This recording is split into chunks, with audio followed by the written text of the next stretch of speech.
Revelación de Jesucristo, que Dios le confió para manifestar a sus siervos lo que ha de sobrevenir en breve, y él significó por mediación de un ángel suyo que envió a su siervo Juan, el cual testificó la palabra de Dios y el testimonio de Jesucristo, que es cuanto vio. Bienaventurado el que lee y los que oyen las palabras de la profecía y guardan las cosas escritas en ella, porque el tiempo está cerca. Juan a las 7 iglesias que están en Asia. Gracia a vosotros y paz de parte del que es, y que era, y que viene, y de parte de los 7 espíritus que están en la presencia de su trono, y de parte de Jesucristo, el testigo fiel, el primogénito de los muertos y el príncipe de los reyes de la tierra.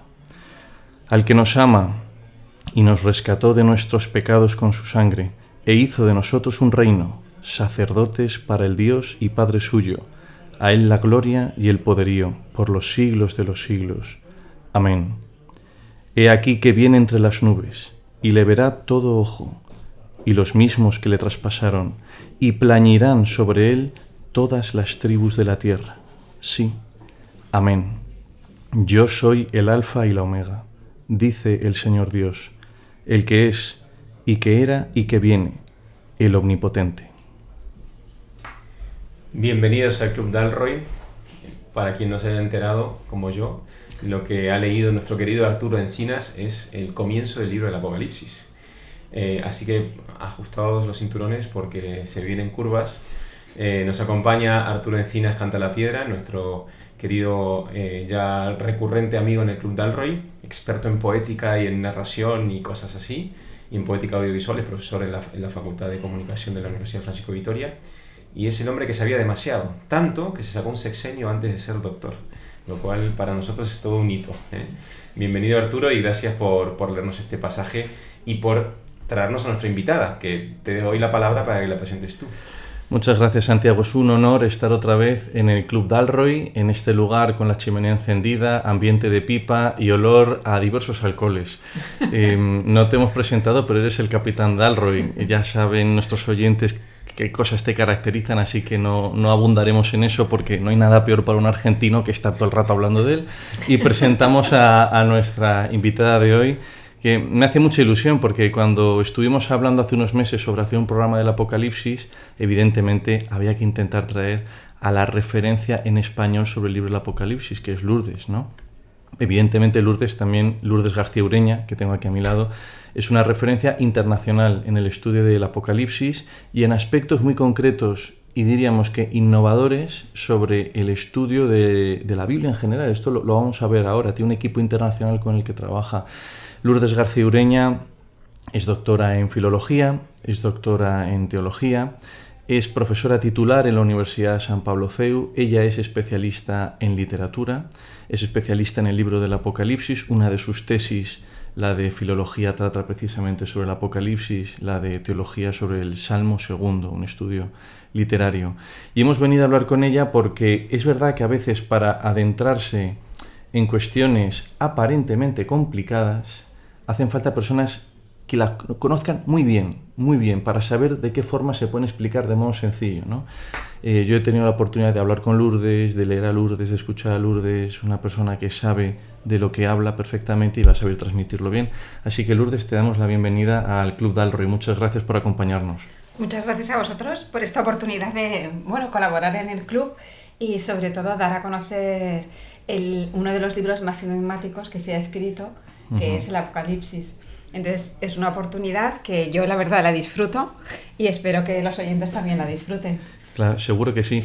Hay un de estas personas que escriben sobre el libro del Apocalipsis, que casi todos son protestantes y escriben en inglés. Hay un libro que se llama The Returning King, de Bernd S. Poitres, y cuenta al principio del libro una anécdota. Dice: en cierto campus universitario había unos jóvenes muy sesudos estudiantes que estaban hablando y vieron al jardinero del campus sentado en un banco muy entretenido leyendo algo. Y se acercaron a él a decirle: buen hombre, ¿qué está leyendo usted? Y el hombre decía: leo el libro del Apocalipsis. Y le miraron con condescendencia y le dijeron: hombre, alguien como usted con su formación no puede entender un libro tan complicado. Y entonces dice el hombre, sí que lo entiendo. Y dicen ellos, bueno, pues ¿de qué va el libro del Apocalipsis? Y dice, muy sencillo, Jesús gana. Era un hombre que estaba recreándose en la victoria de Cristo, ¿no? Dice también Poitres que los niños comprenden mejor el libro del Apocalipsis que los adultos porque están más preparados para aceptar la plasticidad del libro, ¿no? ¿Por qué este libro es tan complicado aparentemente y es tan inaccesible para muchos que no lo leen, saben que existe, pero lo escuchan en misa y poco más? ¿Por qué tenemos como esa primera barrera para aproximarnos al libro del Apocalipsis? ¿Y por qué no deberíamos tenerla? Bueno, la barrera es porque nuestra formación, iba a decir intelectual, por una parte, pero también nuestra formación bíblica, en general, la del cristiano medio, es muy pobre. Y claro, meterse en el Apocalipsis, que es un libro que no se puede entender si no se conoce bien el Antiguo Testamento, pues en el fondo constituye un desafío, porque te estás leyendo algo que hace referencia a otro libro que tú desconoces. Entonces, esta ya en sí misma es una dificultad. Otra dificultad es que, efectivamente, en el libro se desarrolla todo un imaginario que a veces resulta incomprensible para el lector moderno con el que no estamos familiarizados. A mí me hace... O sea, en el fondo me sigue sorprendiendo porque digo, estamos viviendo en un mundo en el que los cómics, las series son accesibles a todos y todo el mundo descansa viendo, o con un videojuego, por ejemplo. Y sin embargo, cuando llegamos al Apocalipsis nos detenemos, ¿no? Porque dices, ay, no lo entiendo, ¿no? Es lógico, o sea, por otra parte es lógico, ¿no? O sea, en los estudios bíblicos el Apocalipsis sigue siendo un libro discutido y en él encontramos unas interpretaciones completamente opuestas, ¿no? Hay colegas míos que defienden que el Apocalipsis lo que hace es enseñar el uso de la violencia, como que Dios bendice la violencia, y claro, si me preguntas a mí, te digo, yo no lo encuentro en el libro. Entonces, es verdad que es un libro que es según el contexto en el que tú lo leas y el punto de vista literario que tú adoptes, llegas a unas conclusiones o a las contrarias. Y eso es verdad que está en el libro. Y luego también porque, a diferencia de otros libros que se han escrito a lo largo de la historia, cuando los leemos tenemos algunas certezas, ¿no? Sabemos en qué época fue escrito, sabemos, si no conocemos el autor, bueno, podemos más o menos atribuírsela a alguien. Sabemos el género literario al que pertenece, que esto a lo mejor a los no entendidos les parece que no es importante, pero es muy relevante, ¿no? ¿Por qué? Porque según sea el género literario, así yo hago el pacto de lectura, claro, ¿no? O sea, por ejemplo, si tú vas a coger El Señor de los Anillos, pues lógicamente cuando te empiezan a contar todo ese mundo en el que hasta los árboles se mueven y luchan y tal, pero tú dentro del Señor de los Anillos te parece coherente, ¿no? Porque tú entiendes, porque tú has hecho el pacto de lectura con una literatura fantástica. Y tú incluso cuando lo lees le ves ese doble sentido, ¿no? ¿Qué hay detrás de los árboles, o qué hay detrás de este personaje, o qué hay detrás del anillo, ¿no? Entonces es esencial. Entonces, ¿qué pasa? Que como el género literario tampoco está tan claro, y todavía lo seguimos discutiendo, pues te cambia la interpretación. Es distinto si yo digo que el Apocalipsis pertenece al género profético y afirmo que es una profecía. Sí. ¿Por qué? Porque la interpretación a continuación, ¿qué es? Es que lo que dice el Apocalipsis va a suceder porque es una profecía. Eso es. ¿No? Entonces el Apocalipsis se va a cumplir, ¿no? A mí me llegan constantemente vídeos que no veo, por supuesto, de que se aproxima el fin del mundo, pero es que hay mucha gente que se me acerca y me dice, bueno, tú que estudias el Apocalipsis, lo de ¿tú crees que estamos cerca del fin del mundo? Y no te lo digo porque, o sea, me lo preguntan muchas veces. Sí. Y digo, yo no creo que estemos en el fin del mundo. Esto es, todo el mundo se ha sentido en algún momento de la historia, ha pensado que estábamos al final, ¿no? Esto forma parte de, yo diría, de la historia de la humanidad. Entonces, ¿qué pasa? Que claro, según el género literario, así tú haces la interpretación. Eso es. Esto me parece muy interesante porque, os confieso, yo soy de esas personas perplejas que justo las semanas antes de comenzar el Adviento, que recurrentemente apareció lecturas del Apocalipsis, pues yo digo, ¿esto qué es? ¿No? O sea, tiene un lenguaje muy distinto a la mayoría de los libros que solemos incluir en la liturgia, e incluso un género distinto, ¿no? Es decir, ahora estaba pensando antes de que mientras te escuchaba, decía, bueno, es verdad, ¿qué género es? Y el único que se me ocurría pues eran los profetas. Entonces, no sé si por esto es muy introductorio, pero si qué géneros son los que más o menos vamos a encontrar en la Biblia y por qué hay que acercarse a esos géneros de una manera distinta. Como veo que hay muchas dudas, ¿os parece bien, para que los oyentes también se mantengan en tensión, como una promesa, que hablemos de los géneros después de decir quién escribió este libro y cuándo? Porque quizá eso ayuda luego a situar un poco el género. Venga. ¿Os parece bien?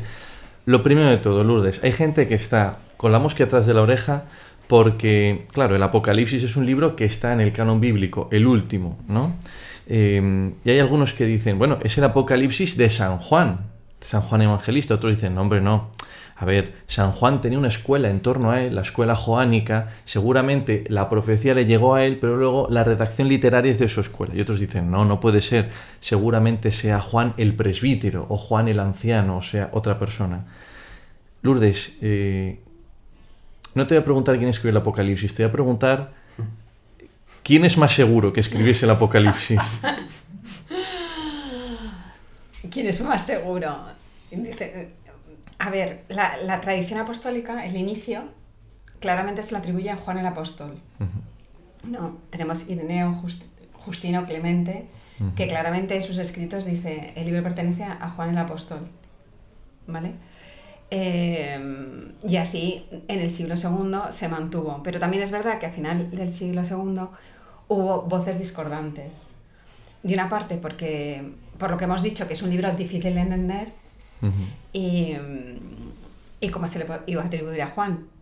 Y por otra parte, por todas las cuestiones literarias que están presentes en el libro, ¿no? Si uno lee el libro del Apocalipsis, pues efectivamente es muy distinto al cuarto evangelio, ¿no? O sea, sí. El lenguaje es diferente, el modo de presentarse el autor es completamente distinto, ¿no? O sea, en el evangelio de Juan, el autor aparece como el discípulo al que Jesús amaba, ¿no? Intenta pasar en oculto. Sí. Sin embargo, en el Apocalipsis tú no tienes eso. Tú tienes todo lo contrario. Yo, Juan, ¿no? Es el que ha visto estas cosas, el que las ha escuchado y el que las ha puesto por escrito. Y no te dice Juan, dice yo, Juan. Sí. Diríamos en castellano. Claro, que esto, ¿no? Además recuerda mucho a cómo los autores de los apocalipsis previos invocaban la autoridad de una gran figura religiosa anterior, como para atribuirle a él la visión. ¿Cómo es eso de los apocalipsis previos? Claro, efectivamente, es que el género apocalíptico ya está sacando su tema todo el rato, es que solo quiere hablar de eso. Que lo cuente Lourdes. A ver, vamos a ir por partes. Es que si nos metemos en los temas apocalípticos no hablamos de... Voy a intentar cerrar con el autor. Muy bien. ¿Vale? Sí. Entonces, estas perplejidades que están dentro del estilo literario de la obra, ¿qué pasa? Que cuando llega la exégesis moderna, ¿no? Efectivamente estas diferencias las percibe. Y entonces se vuelve a las fuentes, se vuelve a los padres. Entonces lo que os he dicho yo, Ireneo, Justino, Clemente, no hay duda que se le atribuyen a Juan el Apóstol. Sin embargo, es posteriormente cuando no sabemos si realmente están refiriendo a Juan el Apóstol o no. Entonces, a mí me parece que para el creyente, lo digo aquí, ¿no? No es esencial que sea Juan el Apóstol, porque aún así el Apocalipsis es un libro revelado. O sea, es un libro que forma parte del canon bíblico, por tanto, es un instrumento que Dios ha elegido para transmitir una revelación. Lo importante no es el libro en sí, o iba a decir el cuento en sí, porque luego hablaremos del cuento. Hablaremos de eso, sí. Lo importante no es la historia, ¿no? Aunque la historia sea lo que capture a la audiencia contemporánea, ¿no? Eso es. Yo el otro día saliendo de casa me encuentro un anuncio de una película, El Apocalipsis, el final de los tiempos, y yo, por favor. Sí. Bueno, ha sido ahora en octubre, ¿no? Cuando la han estrenado. Cuando la han estrenado. Sí, eso es. Entonces, claro, si no es de Juan, si Juan no lo ha revelado, pues entonces es como si nos tambaleara la fe y uno tiene que decir, bueno, un momento, el libro, independientemente de que sea Juan el apóstol o no lo sea, forma parte del canon bíblico y me está transmitiendo una revelación. Para mí como creyente, ¿no? Lo que me importa es el mensaje que me transmite, ¿no? O sea, la forma, el envoltorio, bueno, para mí es súper interesante, ¿no? Porque me dedico a eso. Sí.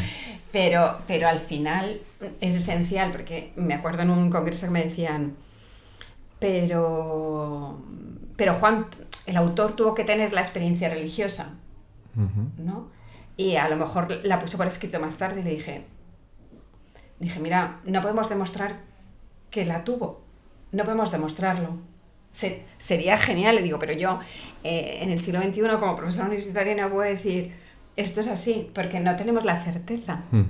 Claro. Ahora, lo que yo sí percibo al estudiar el libro es que el libro está escrito para que tú pienses que él ha tenido la experiencia religiosa y que como tal te la estoy comunicando.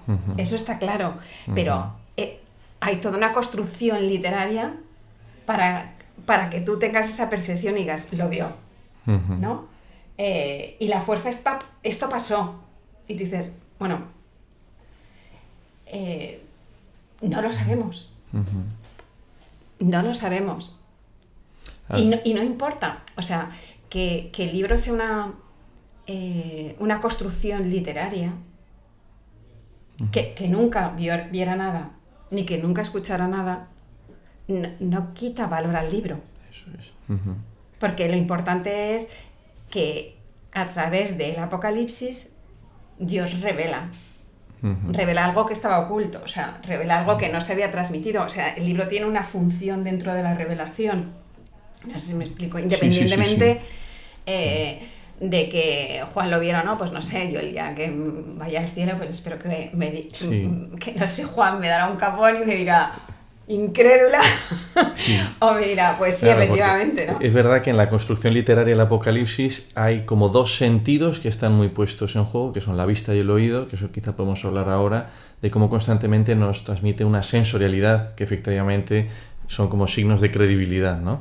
Hay un autor que se llama Eugene Peterson, en un libro que se llama Reverse Thunder, que dice, Juan escribe con 3 perfiles. Dice, escribe con el perfil teológico, con el pastoral, porque esto al final de lo que trata es de eso, y dice, y como poeta. Que es precisamente lo que tú dices, es decir, para que la teología sea efectivamente comunicada, es decir, con una utilidad pastoral real, las almas de los que lo escuchan, la construcción poética tiene que ser de la más alta calidad posible, ¿no? Esto es muy interesante. Y sobre todo, me gustaría incidir en este punto porque en un artículo que voy a publicar ahora en Estudios Bíblicos intento subrayar esos 3 aspectos. O sea, el tema pastoral o la función pastoral del Apocalipsis va ligada a su género literario, ¿no? Que es la apocalíptica, que lo que busca es influir en tu auditorio, en tu público, para que realmente cambies de vida y actúes, ¿no? Entonces, eso en el Apocalipsis, iba a decir, es indudable que el autor lo persigue. Pero a mí me parece que a veces se ha olvidado que también hay una transmisión teológica muy relevante. O sea, yo pienso, esto es a raíz de lo que nos está proporcionando en la actualidad la historiografía, que el Apocalipsis se escribe a finales del siglo I, en tiempos de Domiciano, ¿vale? Estamos hablando de en torno al año 90, más o menos. 90, 95. Eso sí. Claro, hasta ahora la imagen que teníamos de Domiciano es que era, pues diríamos, un monstruo, ¿no? Sí. que perseguiría a los cristianos. Entonces el libro era un libro de consolación para fortalecer la fe, ¿no? Eso es.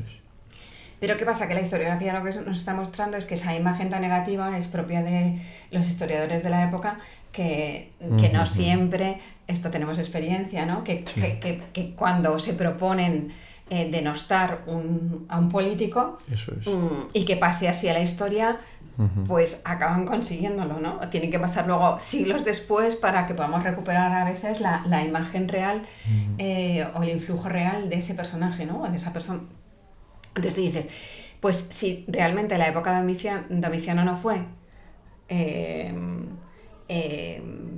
ese emperador que nos han pintado, sino como se están demostrando ahora, fue un gran gestor administrativo, hizo obras públicas, intentó mantener la paz y crear un clima de convivencia, y tú dices, y no había persecución como en tiempos de Nerón, ¿no?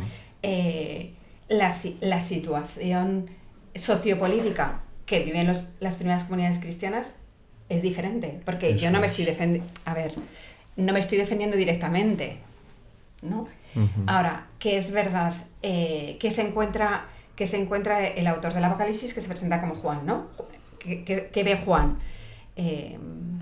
como está pensando en sus destinatarios, claramente. Eso es. ¿Quiénes son estos destinatarios? Pues yo tengo unas comunidades cristianas en distintas zonas de Asia, ¿vale? Que en ese momento forman parte del Imperio Romano, pero son ciudades helenísticas, que eran casi como unas ciudades-estado, ¿vale? Sí. Entonces, estas comunidades eran minoría, eran muy pocos, y al lado pues tenían el politeísmo propio de la religión, de la civilización griega y romana, que eran los que mandaban. Además teníamos a los judíos. Eso es que la sinagoga judía en estos sitios era todavía más era grande. Era súper importante, como la arqueología está mostrando y la epigrafía, ¿no? Tú dices, bueno, pues entonces, ¿qué pasa con estas comunidades? Pues claro que yo tengo gente recién convertida al cristianismo, porque algunos los habría convertido Pablo en su paso por Asia, que vienen de procedencias muy diferentes. Tendría judíos convertidos al cristianismo, pero también tendría griegos, romanos o... Sí, absolutamente todo, efectivamente. Cada uno con su credo. Y también diferentes estratos sociales, que esto en el mundo antiguo es importante. Por tanto, diferente formación, diferente manera... Entonces, ¿qué pasa? Que tú dices, estas pequeñas comunidades podrían ser absorbidas por el entorno. De una parte, porque por la presión social, ¿no? Que fueran politeístas, ¿en qué influía? Pues hombre, que celebraban las fiestas de los dioses y eso la ciudad se paraba, ¿no? Porque... Sí, y te excluía de la ciudadanía si no participabas. Exactamente, entonces te vas marcando. Es una época en la que el matrimonio y la familia, con todos los valores propios del Imperio Romano, había decaído. Estaba en un momento en el que Juvenal denuncia precisamente esa promiscuidad, ¿no? A todos los niveles. El cristiano tiene que vivir de otro modo. Efectivamente. ¿No? Entonces, San Pablo a los Corintios va por ahí, ¿no? Exactamente. Entonces tú dices, pues ¿yo qué tengo que hacer? O sea, no tengo un ataque directo. ¿No? O sea, no me están persiguiendo. Es decir, no es una presión del emperador, pero sí como del sistema imperial, ¿no? Como está montado. Del sistema social. Efectivamente. Y luego, entonces, era muy fácil, cuando a ti no te persiguen, en el fondo, que te vayas adaptando a las circunstancias. ¿Qué pasa con la adaptación? Eso es. Que tu identidad se puede diluir, de una parte porque tú no tienes claro en qué crees, porque no tienes formación suficiente, y tengo que comportarse de esta manera o no me tengo que comportar de esta manera. Esto significa que entonces el Apocalipsis, además de ser un libro de consuelo, es un libro de concienciación de lo que está realmente en juego. De la concienciación y yo pienso, por eso lo de la teología y lo pastoral quiere formar también las cabezas en qué verdades tenemos que creer. O sea, yo a veces digo, bueno, en ese artículo digo, bueno, no lo he puesto así, pero en el fondo digo, era como él se inventó un catecismo. Un catecismo con las verdades que tengo que creer, cómo tengo que celebrar esas verdades y cómo me tengo que comportar. Y en el comportamiento sí que te sacude porque es importante que lo que tú crees lo vivas, porque si no actúas como piensas, acabas pensando como vives, es que es una realidad. ¿Qué ejemplo podrían tener del libro nuestros escuchantes sobre qué forma tenía de sacudirte el Apocalipsis para que tu vida no sea armoniosa con la vida imperial, sino con la vida en Cristo? Bueno, pues, o sea, si tú coges las cartas, el inicio... El inicio hay cartas en el inicio del libro. El inicio del libro, efectivamente. Vale. Pero es que ya, si nos metemos ahí... No vamos a hablar de la parte literaria, pero bueno. O sea, el inicio a partir del relato propiamente, o el cuento, empieza en el versículo 9, ¿vale? Hasta el 22.5. Entonces, en esa parte narrativa, primero tenemos la primera visión, que es la visión del Hijo del Hombre, y ahí el Hijo del Hombre dicta 7 cartas a 7 iglesias, ¿vale? Que son las 7 iglesias que están en Asia Menor. Que están en Asia Menor. Entonces, si tú lees las cartas, o sea, te hace pensar mucho, porque, por ejemplo, la primera carta, que es la carta de Éfeso era una iglesia ejemplar. O sea, no es que fuera que ahí cada uno vivía la fe como quería. Sí. No. Era una iglesia fiel, ¿no? Y tú dices, bueno, entonces, ¿qué pasa? Pues Jesús tiene algo que reprochar. Entonces dice, tengo contra ti que has perdido tu primer amor. O sea, no es que no me ames. O sea, Jesús no está diciendo... No me amas, sino... Eso es Jeremías también. No me amas con... eso es, bueno, Daniel es el profeta que lo lleva al desierto, ¿no? Y todo esto. No, eso es Jeremías. Oseas, perdón. Oseas, perdón. Vale, sí, entonces, ¿qué pasa? Que dices... Jesús está poniendo el listón muy alto, ¿vale? Porque no quiere que le ames de cualquier manera. ¿No? Quieres que mantengas, yo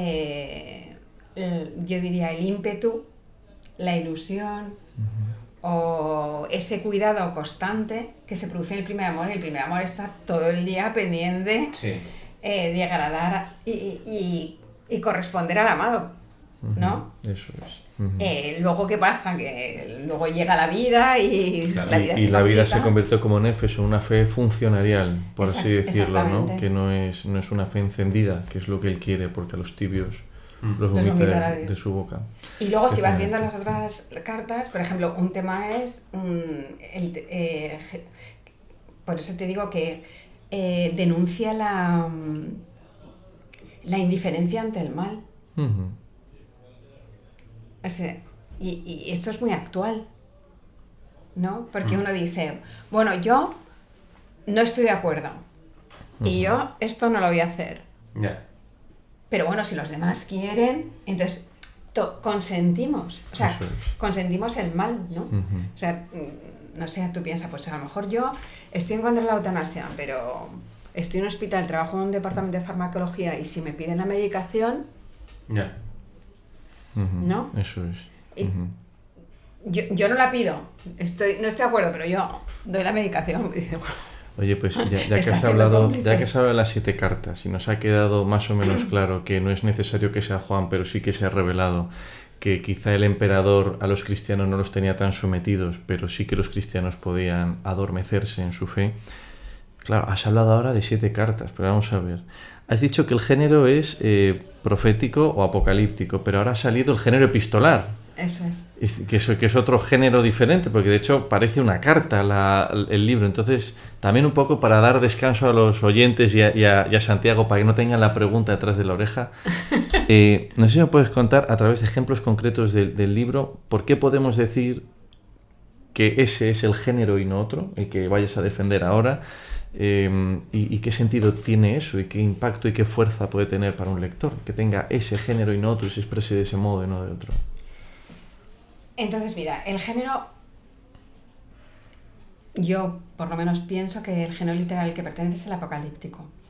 ¿Vale? El género apocalíptico es un género que es definido como tal a finales de la segunda mitad del siglo XX. O sea, que no... El que le da nombre efectivamente es el apocalipsis. Porque existen otros relatos anteriores que pertenecen al género y posteriores que pertenecen al apocalipsis, al género apocalíptico. Entonces, ¿cuáles son las características de este género así? Según el grupo de investigación de la SBL, liderado por John Collins, pues es un tipo de... La SBL es la Society of Biblical Literature, para que lo sepan los oyentes. ¿Qué dice John Collins? Dice, bueno, el género apocalíptico es un tipo de literatura de revelación, ¿vale? En la que a través de una narración un ser de carácter sobrenatural transmite a un destinatario, a un ser humano, una realidad que trasciende, ¿vale? Entonces, esta definición fue un poco puesta en duda porque le faltaba la finalidad. Entonces, años más tarde, Adela Jarboe Collins, que es justo la mujer de este gran investigador... Es un matrimonio de alta intensidad apocalíptica, por lo que pueden saber los Dalroys que nos escuchan desde su casa ahora. Sí, pues ella propuso, bueno, pues sin una finalidad concreta, que es lo que hemos dicho, ¿no? Influir en la comunidad para que cambie. Y es una influencia que va dirigida a la cabeza y el corazón para que realmente se produzca la transformación. Entonces, esto en el Apocalipsis lo tenemos, ¿no? Porque lo hemos leído al principio, ¿no? Dice la revelación de Jesucristo, ¿no? Que le hizo Dios Padre, que se la comunicó a un ángel para que se la comunicara a Juan, ¿no? Que eso es lo que significa Apocalipsis, ¿no? Significa... Revelación. Revelación, descorrer el velo... Descorrer el velo, que luego nos metemos ahí un poco en el contenido, ¿no? Vale. Entonces, además, este género apocalíptico, ¿vale? Que lo propio es la narración. Si uno analiza en concreto el Apocalipsis, te das cuenta que es una narración muy peculiar, porque lo propio de un relato es que tenga unas coordenadas espaciotemporales, ¿no? Que tú sepas cuándo empieza la historia y cuándo termina, o que empieza en un sitio y acaba en otro, ¿no? En el Apocalipsis tú lo único que tienes claro es que el protagonista, Juan, estando en Patmos, tiene un éxtasis, y a partir de ahí tú vas leyendo el libro y no sabes si estás en el... Bueno, que estás en el cielo sí lo sabes, pero a partir de ahí no sabes si has bajado a la tierra, si estás en el medio, si... ¿dónde?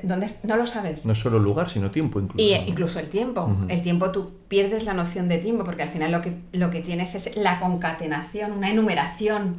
Incluso la gente cuando lo lee se desespera, porque no sabe si ha leído las 7 trompetas, las 7 plagas, pero esto iba antes, pero esto iba... Pero porque el libro está construido así. Porque además hay veces que las trompetas o lo que sea está muy seguido y luego hay un parón entre el sexto y el séptimo, que pasan varios capítulos y anda, pero o sea, ¿en qué momento me perdí la séptima trompeta? No viene ahora. No, porque hay esta descompensación aparente, ¿no? Entonces tú acabas, te dices, pues ¿qué tipo de relato es esto, no? Entonces, y luego que tienes todo tipo de personajes, ¿no? Tú tienes un cordero, que nosotros tenemos muy claro que el cordero representa a Jesús, pero si uno lo piensa fríamente es un cordero protagonista, que se casa luego con una ciudad, ¿no? Y tú dices, pero ¿qué me estás contando? Y de repente tienes un altar que habla y tú, ¿cómo? Entonces, tú dices, pues, y luego es un libro que va de tensión en tensión hasta que llegamos al final, que es que tenemos un final feliz. O sea, vamos de catástrofe en catástrofe hasta el final feliz. Dices, bueno, pues esto qué está pasando, ¿no? Entonces, ¿qué pasa? Que yo propongo que el género, la forma literaria que adopta el Apocalipsis está más próxima a lo que en el siglo XIX se llama cuento literario. ¿Qué quiere decir un cuento literario? No estamos hablando de Caperucita Roja, ¿no? Vale. o sea, no es un cuento para niños, ¿no? Sino es una forma de contar algo que todo el mundo puede entender a través de imágenes que todo el mundo también puede visualizar y por tanto aprende a través de la imagen, ¿vale? Pero que te permite trascender más allá de la historia. Entonces te quedas con... Lo que importa no es la historia en sí, sino lo que el libro te transmite. Vale. Entonces, ¿qué pasa con este cuento? Que claro, para el autor era como un desafío. Dices, bueno, escribo un cuento, pero quiero que mi libro sea leído como, como las cartas paulinas, ¿no? Sí. Quiero que este libro, de alguna manera, conecte con la escritura, el Antiguo Testamento. Quiero que conecte con las cartas de Pablo, pero yo he escrito un cuento. O sea, ¿qué hago? ¿Qué puedo hacer para que realmente el libro sea considerado, sea autoritativo? Y haga estas conexiones. Entonces, ¿qué hace? Pues el género apocalíptico, como le da mucha flexibilidad, ¿no? Pues dice, vale, pues primero de todo, yo quiero que este libro sea leído como las cartas paulinas, o sea, que se vaya pasando de comunidad a comunidad. Y que se se lea lea en las celebraciones dominicales, ¿o no? a eso vamos a ir ahora. Vamos a ver, vale. Entonces, ¿qué hago? Pues para conseguir eso, le voy a dar un encabezamiento inicial y final propio de una carta. Es que si te das cuenta, lo has leído antes. Juan a las 7 Eso iglesias es. que están en Asia. Y de hecho, cuando se despide, hay una despedida típica de carta. Y la También. despedida es final, y la gracia esté con vosotros.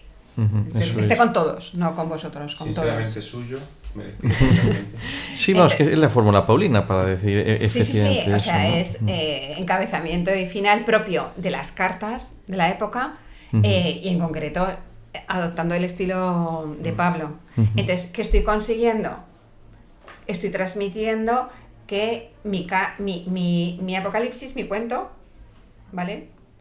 Es tan importante como las cartas de Pablo. Eso es. Entonces le pongo forma de carta para que realmente se pase el texto de una comunidad a otra.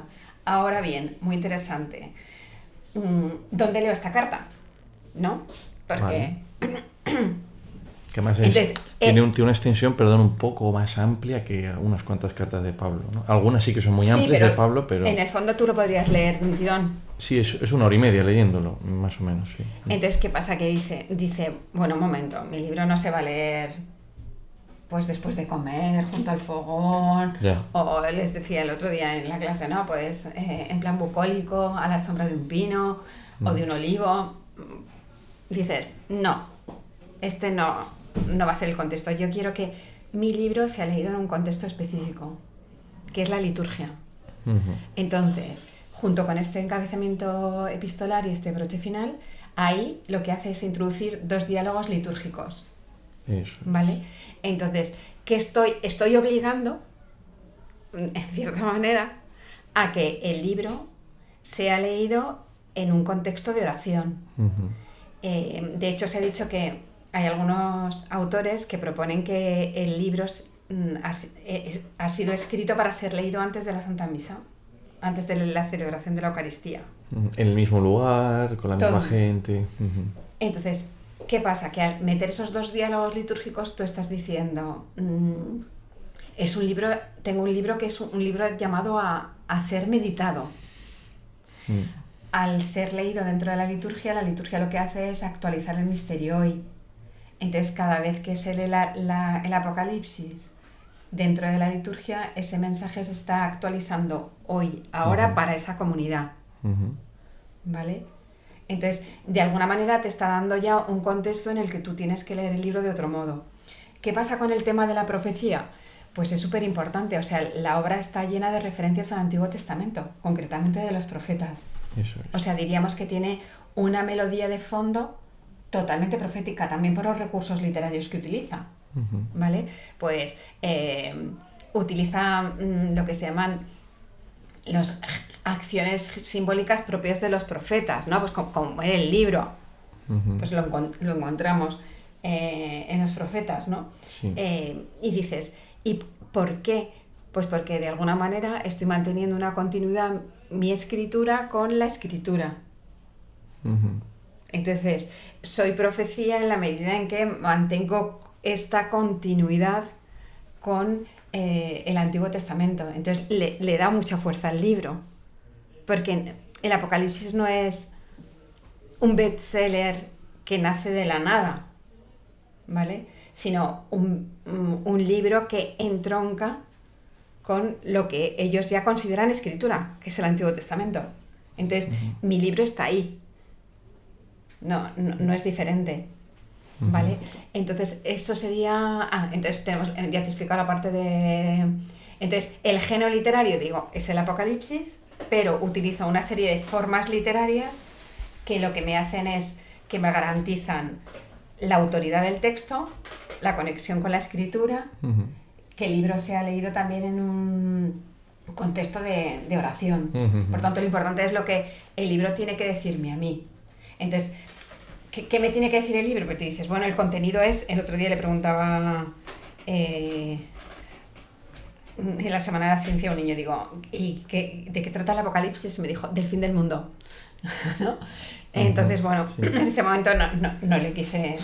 ¿Te imaginas? Siéntate ahí que te lo voy a explicar, pobre niño. Pero dije, es una idea recurrente también esa, ¿eh? Es una idea totalmente recurrente, claro. ¿no? O sea, Apocalipsis es destrucción y en el cine, el género apocalíptico dentro del cine es cuanto más destrucción y más sangre, mejor, ¿no? Y estamos llamados a morir, pero no a morir en la cama, sino a morir de muerte violenta, ¿no? Entonces, la pregunta es, ¿eso es la revelación? O sea, eso nuevo que Jesucristo quería revelar es que vamos a morir de mala manera. No sé si perfectamente te explica, sí. ¿No? ¿Puede surgir la fe del miedo? ¿Es coherente ese mensaje con un Dios que se ha revelado que acoge al hijo pródigo? Dices, no es muy coherente. Sí. Entonces te dices, en un libro, ¿qué es lo que importa? El final. O sea, todo el libro está escrito para el capítulo 21, que en el fondo que nos revela los sueños de Dios. O sea, hemos dicho que el Apocalipsis es el último libro de la Biblia.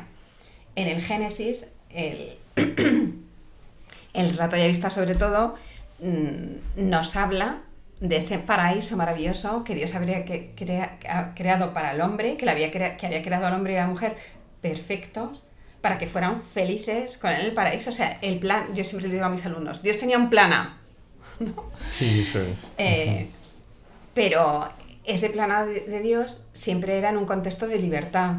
O sea, Dios no quería que le amáramos porque no nos queda otra, porque nos va muy bien contigo, sino siempre en ese clima de libertad, porque sin libertad no podemos amar, ¿no? Eso es. Entonces, ¿qué pasa? Que cuando al hombre se le da esa oportunidad, pues decide que no elegimos a Dios, ¿no? Entonces, tuvo que venir el plan B, ¿no? Entonces... Y tú, Martínez, es el plan C, ¿no? Exactamente. Y entonces, ¿qué pasa con el Apocalipsis? Que lo que nos está contando es esos sueños de Dios, ese... que se os ha olvidado que estáis creados para esto. Por tanto, el libro que te está hablando, pon los pies en la tierra, pero vive con la cabeza puesta en el cielo, porque estás llamado a eso, y estás llamado además en una relación de amor conmigo. O sea, es muy interesante que el libro, con toda la sangre y la destrucción, te dices, lo que se elige, el lenguaje que se elige para hablar del final es el lenguaje de la esponsalidad. Eso es. ¿No? Es el amor esponsal.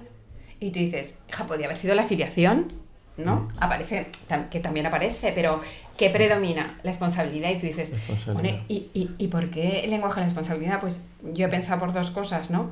Uno, porque el amor esponsal es un amor que tú has elegido, ¿no? Que respeta tu libertad. Eso es, sí. Y sin embargo, la filiación te viene dada, ¿no? Eres hijo, me guste mi padre o no me guste, ¿no? Y sin embargo, en la responsabilidad tú eliges, por eso es el lenguaje del Apocalipsis, ¿no? Por eso teníamos la carta de Éfeso que te recrimino que no tienes tu primer amor, y al final te estoy hablando de este amor nupcial que sacia Entonces, ¿qué pasa? Eso es la clave del libro. Entonces, pero ¿qué pasa? Que el Apocalipsis, lo que hemos dicho, también es muy radical, ¿no? Tú dices, vale, entonces todos vamos a la Nueva Jerusalén, ¿no? Alegría, yupi, nos vamos a ver todos. Y te dice... Parece que no dice, ¿no? Exactamente eso. Dice, solo el que venza. Y te cambia el lenguaje, ¿no? Porque dice, Honikon, ¿no? El que venza puede ser interpretado desde el punto de vista de los juegos, que en esa época eran muy frecuentes, pero también en el lenguaje de la guerra, que es un lenguaje muy predominante en el Apocalipsis. Entonces, pues no todos vamos a ir a la Nueva Jerusalén. De hecho, antes de que se presente a Nueva Jerusalén, hay otra visión en la que se ve dónde acaban el dragón, la bestia. Sus aldáteres y aquellos que le siguen, ¿no? Sí, entonces, bueno, lo que tú nos contabas al principio de Jesús siempre gana, en el fondo ese mensaje del Apocalipsis, pero es como muy real, porque tú dices, ¿qué les pasaba a las primeras comunidades? ¿Y qué nos pasa a nosotros, ¿no? Que pensamos, si creo en Dios, ¿no? Y correspondo a mi fe, las cosas me van a ir bien, ¿no? Entonces, como si Dios fuera Mercadona, pago y me da. Eso es, sí, sí. Entonces tú dices, pues el Apocalipsis no te dice eso. O sea, que creer en mí, saber que yo, Jesucristo, he vencido al mundo y siempre gano, no quiere decir que tu vida sea un paraíso en la tierra. Pues a lo mejor hay gente que va a tener un paraíso en la tierra, pero pues la mayoría no. Entonces, ¿qué te presenta? Te presenta, bueno, todo lo que te puede, toda la realidad, ¿no? O sea, ¿qué te presenta? Que va a haber sufrimiento, que te van a perseguir de una manera o de otra, que vas a tener... Yo siempre le digo a la gente, uno tiene que mirar qué jinetes me merodean, ¿no? Porque en el Apocalipsis aparecen al principio 4 jinetes. Yo pienso que esos 4 jinetes forman parte de la vida de cada uno. Tenemos 4 jinetes, 4 colores. Y ya empezamos a entrar en la cuestión del color. Sí, sí. Entonces, mira, pero ¿te puedo decir algo antes de que diga los jinetes? Es que es interesante que hayamos despejado la idea de que el Apocalipsis no trata sobre la destrucción del mundo, ¿no? Porque efectivamente, ¿qué es lo que revela Dios en el Apocalipsis? El sentido de la historia, ¿no? ¿Qué es lo que dices tú? Al final, la manifestación del amor esponsal es lo que queda, es para lo que te preparas, ¿no? Y esto es muy interesante porque entonces no es que el mundo se destruya, sino que el mundo se va transformando adecuadamente según el devenir que ha llevado para prepararse, ¿no? Para la venida definitiva de Dios. Esto es muy interesante porque efectivamente el género apocalíptico cinematográfico, por así decirlo, el apocalíptico en el sentido de eco y sucesivos, es que lo apocalíptico es malo, pesimista. Claro, es que así cualquiera va diciendo. Yo a veces, si lo digo aquí a algún director de grado, le digo, yo soy apocalíptico.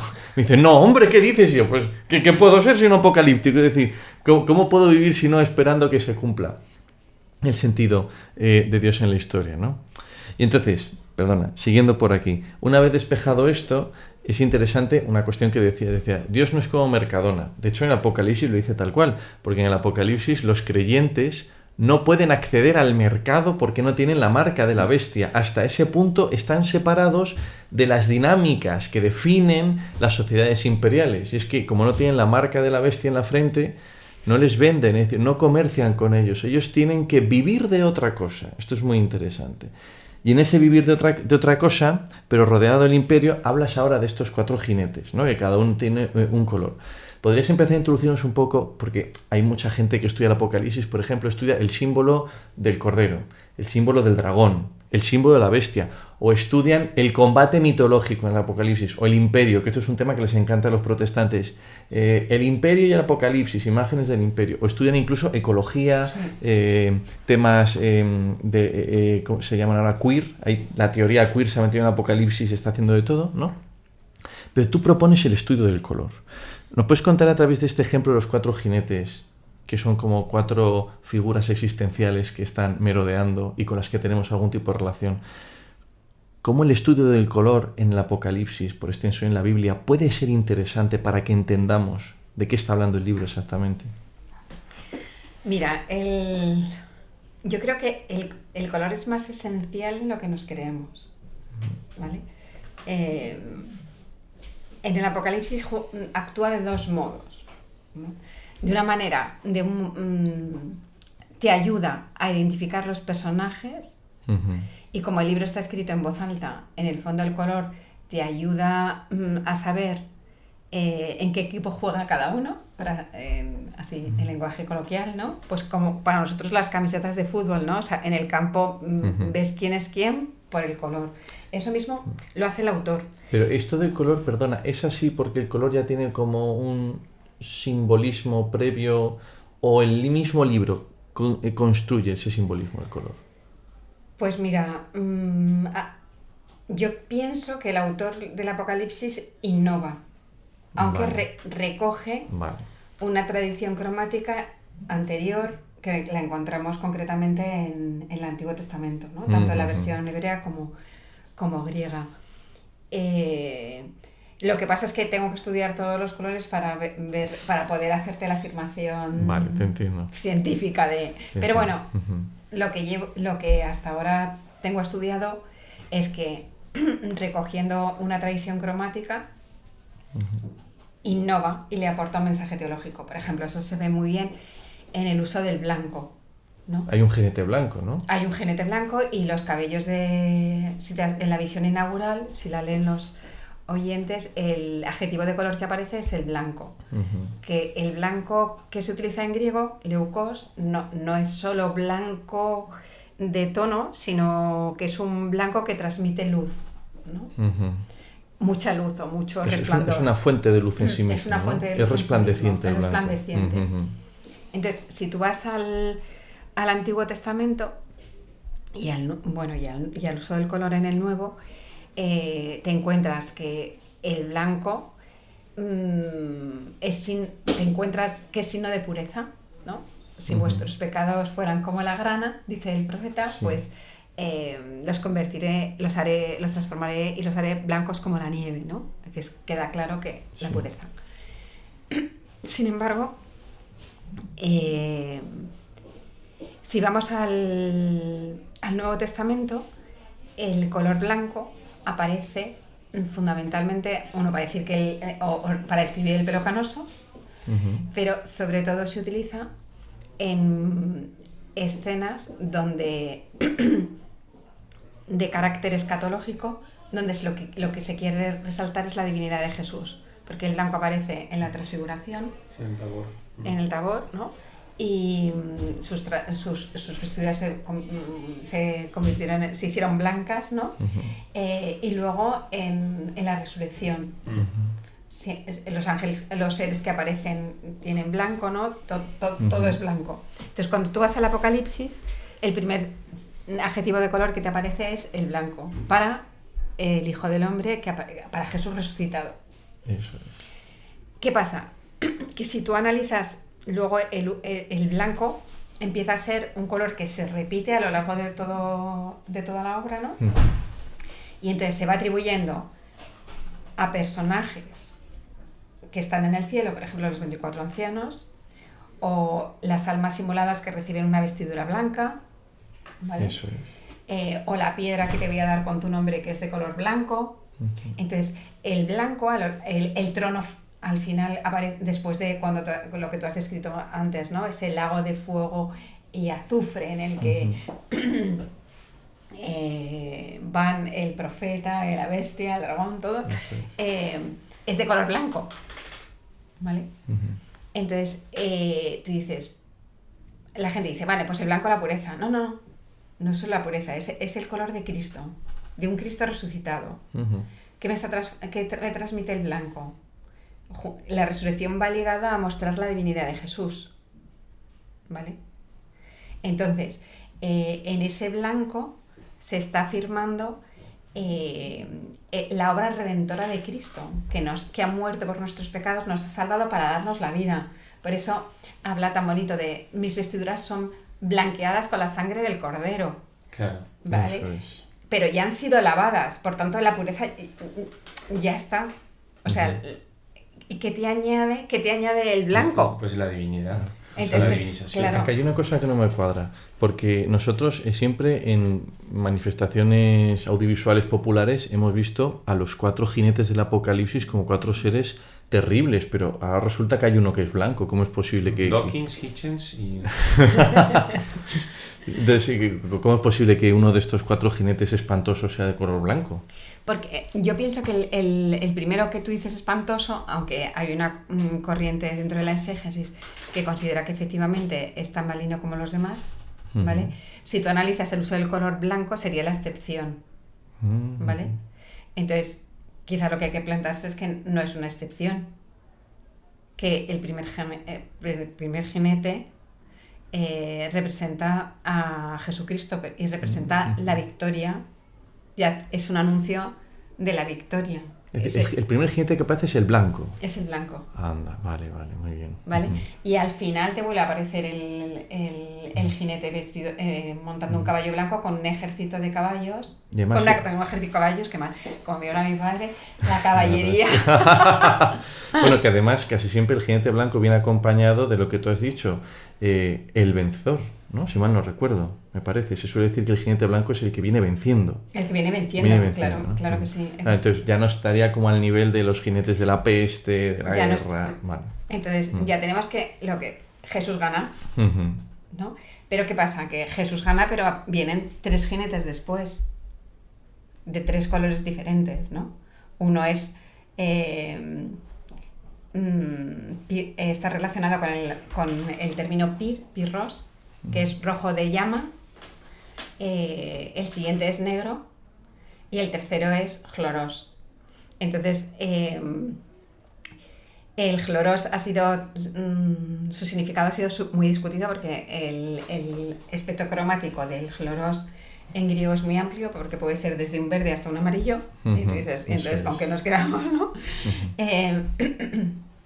Entonces, en esta investigación que yo hago del color, yo decía, bueno, porque este chloros aquí, realmente,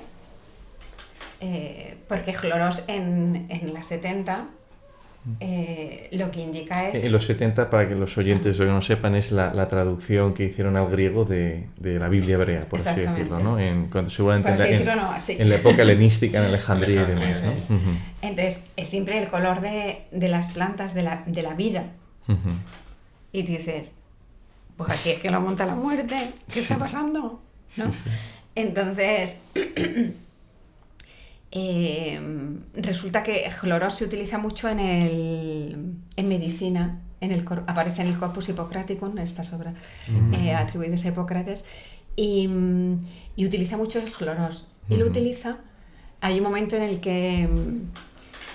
que Hipócrates explica el color, ¿no? Y dice que es que el color como del lagarto, dice que hay una enfermedad, ¿no? En que la persona adquiere el color como el de los lagartos, ¿vale? Y entonces tú dices, claro, el color del lagarto sobre la piel humana no te da un verde resplandeciente, ¿no? Sí, es el amarillo este que hemos visto a veces, ¿no?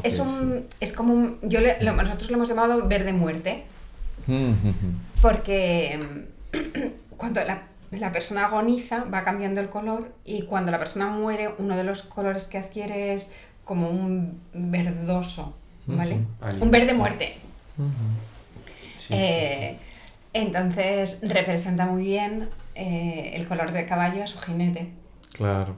Que es la muerte, claramente. Y entonces...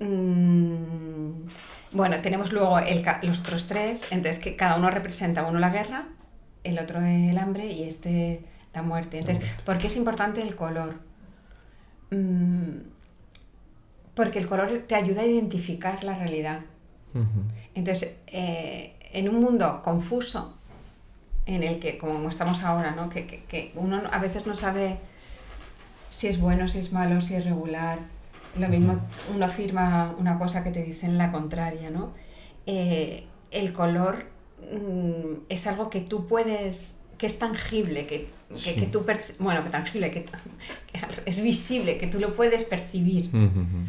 Entonces te ayuda a identificar la realidad. Entonces yo creo que estamos en un momento en el que uno tiene que saber el color de la realidad que yo estoy viviendo y en qué caballo me subo o a qué caballo sigo, ¿no?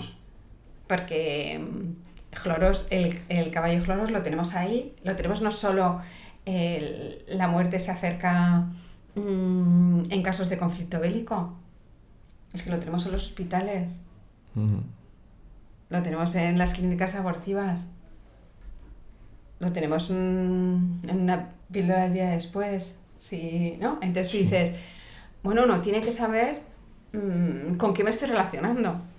Lo mismo con el caballo rojo. O sea, la violencia cada vez es más frecuente.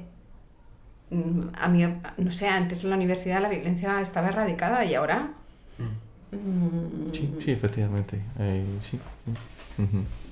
A mí a veces los alumnos se me enfadan cuando lo digo, pero digo, bueno, yo no recuerdo en mi época la violencia en las aulas, en la universidad, en las relaciones entre compañeros. Sí.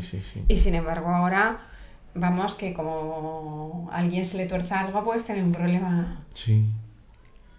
Y tú dices, bueno, ojo, ¿no? Cuando salgo y me llevo en la contraria, ¿cómo me defiendo? O sea, ¿qué caballo cojo? ¿No? ¿Cómo intenta resolver las cosas? Entonces, tú tienes que... Yo siempre digo, hay que pararse a pensar, que es lo que menos hacemos. Sí. ¿No? Y saber descubrir el color que tienen las cosas porque lo tienen. Entonces, luego no sorprenderme de, ay, me pasó. Bueno, ¿me lo podía haber evitado? ¿Podía haber tomado una medida? A lo mejor no. Pues quien está pues en Ucrania o en Líbano pues está sufriendo una guerra que a lo mejor... pero bueno... El Apocalipsis es un libro profundamente conectado con la vida. Profundamente. El capitán Dalroy, siempre que se acerca el momento en el que habitualmente acaba el programa, yo le noto de un color particular. Y eso me ayuda a interpretar la realidad. No, vamos, pero podemos extender un poquito más. Sí, vale. Para terminar de redondear un poco, yo creo que la presentación de este libro, que además que tiene... O sea, en fin, a mí me quedan muchas preguntas, pero no sé si queréis vosotros terminar tú por ahí, Arturo, recapitular un poco este mapa que nos ha trazado Lourdes. Soy incapaz de recapitular el mapa, pero sí que es cierto que quizá con la recomendación literaria, que siempre al final del programa hacemos una recomendación, quizá comentando por qué recomendamos ese libro, podemos exponer a los Dalroys un poco las claves que nosotros creemos que pueden encontrar en ese libro, sí.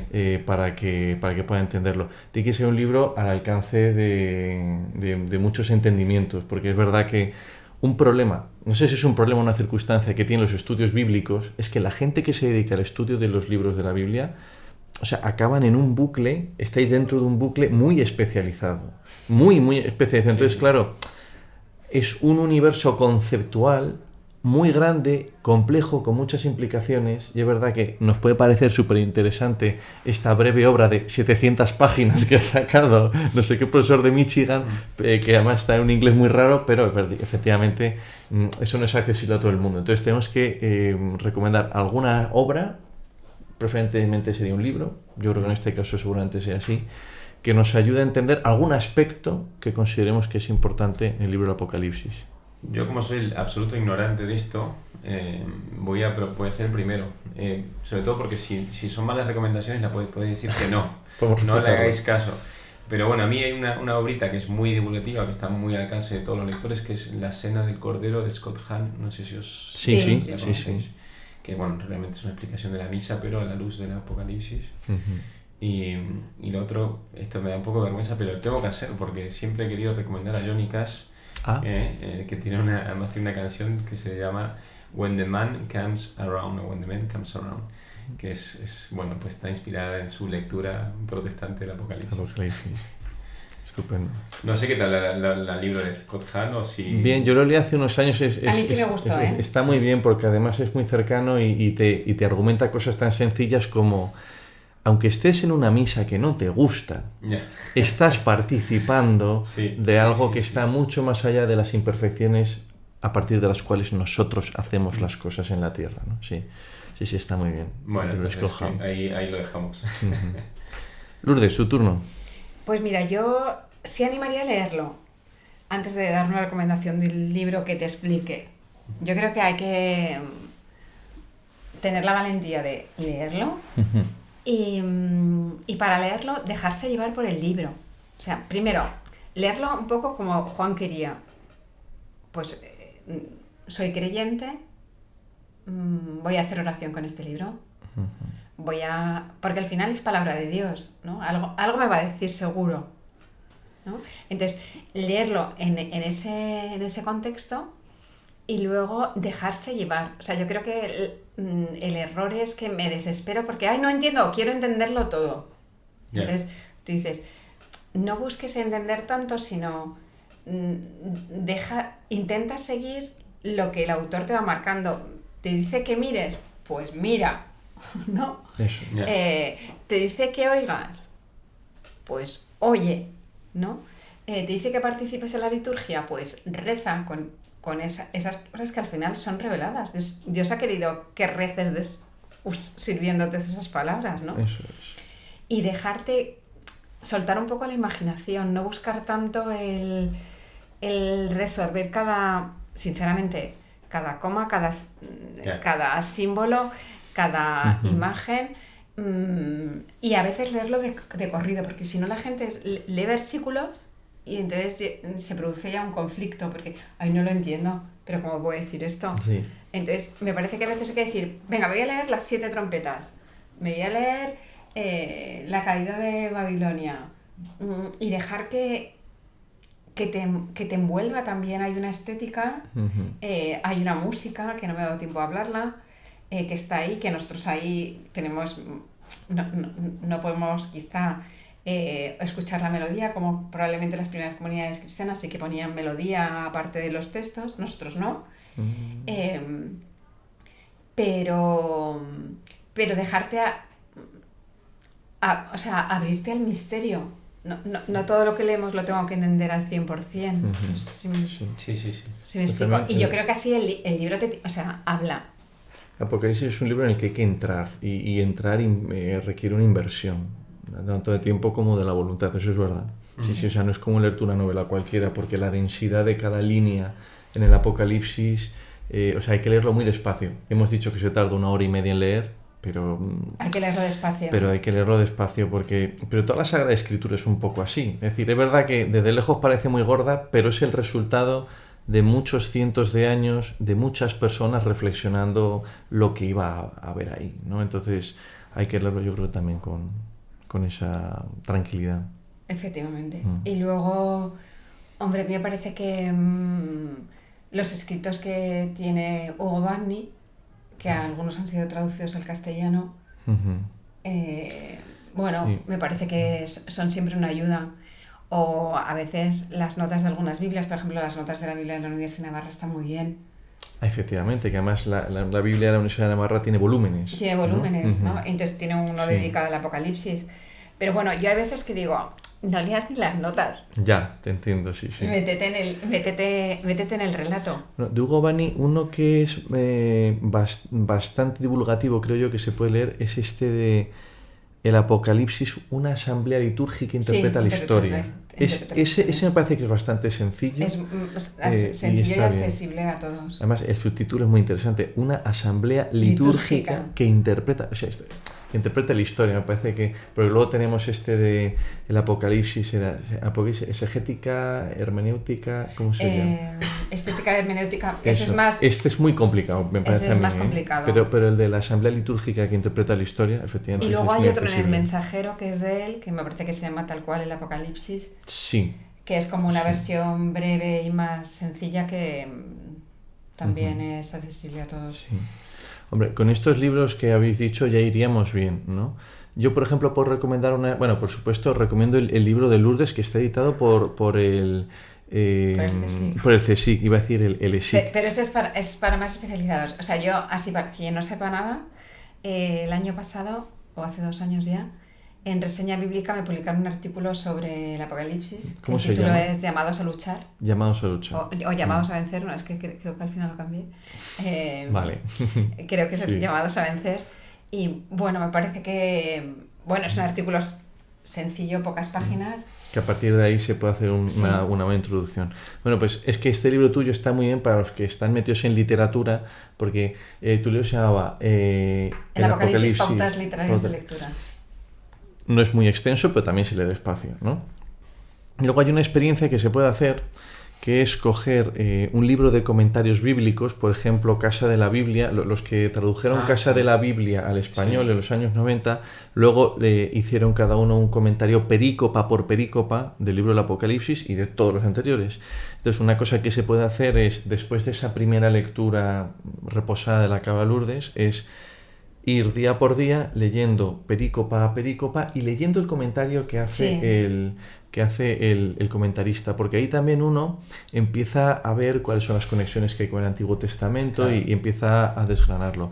Luego ya hay un libro que tengo que recomendar, que es que me parece que está muy divertido y es muy breve, y está en internet gratuito en formato HTML. Es decir, que quien no sepa mucho inglés le puede dar a traducir y tiene ahí una traducción estándar, que es este que hemos dicho de Bernd S. Poitres, que se llama The Returning King. Si lo ponéis, The Returning King en Google y ponéis Poitres, está ahí, se puede leer y es muy interesante. Hombre, tiene esta cosa que tienen todos los protestantes cuando les lees, que la bestia siempre es el Papa, pero ya está, si te parece bien, bien, y si no, pues nada, ¿no? Pero no nos parece bien, pero vamos. Pero el resto, es muy interesante, muy didáctico y te mete muy bien en cuál es el logos interno de este libro, por así decirlo. Y yo también animaría, teniendo en cuenta nuestro público, que algunos pues irán a su parroquia o tendrán grupos, ¿no?, que intenten leer en su comunidad partes del libro, pero en voz alta. Y en la forma alterna, ¿no? Pues que haya uno que represente a Juan, el resto de la comunidad que escucha, y la comunidad hay momentos en que interviene, o sea que el autor le interpela y tiene que responder, o sea que hay partes que tendría que responder, porque yo creo que el efecto es diferente. Hace años, bueno, no hace tanto, hace 3 años me invitaron en Italia, porque las diócesis de Verona organizan un festival bíblico en mayo, y entonces tuvieron una iniciativa que a mí me impactó, pero fue impresionante, que yo elegí unos textos del Apocalipsis, y entonces lo que hicimos fue un acto en el que yo comentaba partes del Apocalipsis, se leían esas partes y había música, pero la lectura la hicieron 2 actrices y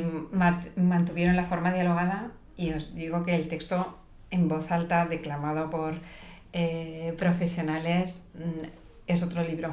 Wow. Y como tú lo recibes, el eco que tiene en ti no tiene color. Claro.